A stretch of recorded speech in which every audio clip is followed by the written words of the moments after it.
ஐயா வணக்கம். வணக்கம். இப்போ என் கையில முசுக்கு மூலிகை கொடுத்துருக்கீங்க. ஆமா. இதோட மருத்துவ பயன்களை கொஞ்சம் சொல்லுங்க. முசுமுசுக்கை அப்படின்றது இதோட இன்னொரு பேர் என்னன்னா இரு கை குரங்கு அப்படின்னு சொல்லுவாங்க. இந்த முசுமுசுக்கையோட பலன் என்னன்னு பார்த்தீங்கன்னா நுரையீரல் சார்ந்த பிரச்சனை, அதாவது ஆஸ்துமா அந்த கம்ப்ளைண்ட்டில் பாதிக்கப்பட்டிருக்காங்க இல்லைங்களா, வீசிங் அது மாதிரியான பிரச்சனைகளை பாதிக்கப்பட்டவங்களுக்கு இந்த முசுமுசுக்கை இதில் வந்து துவையல் செஞ்சு சாப்பிடலாம். அது இல்லாமல் பார்த்தீங்க அப்படின்னா நம்ம குறு மிளகு இருக்கு இல்லைங்களா, அந்த குறு மிளகுல வந்து இந்த முசுமுசுக்கை இலை இதை வந்து இடித்து சாறு எடுத்துக்கணும். சாறு எடுத்து அதை ஒரு இரும்பு கம்பி அடுப்பில் வச்சு நல்லா சூடு பண்ணி அதில் சுருக்கு கொடுக்கணும். அந்த சாறில் சுருக்கு கொடுக்கணும்.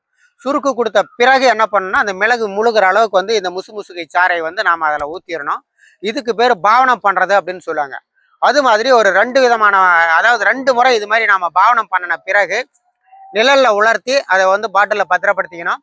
நமக்கு எப்போல்லாம் சளி சார்ந்த தொந்தரவு வருதோ அப்போல்லாம் வந்து ஒரு மிளகு எடுத்து வாயில் வச்சுக்கிட்டு அந்த சாறை மட்டும் நாம் வந்து விழுங்கணும். அப்படின்னாக்கா நமக்கு உடனே அந்த சளியை அறுத்து வெளியே கொண்டு வந்துடும். அப்படிப்பட்ட ஒரு சிறப்பான மூலிகை தான் இந்த முசுக்கை.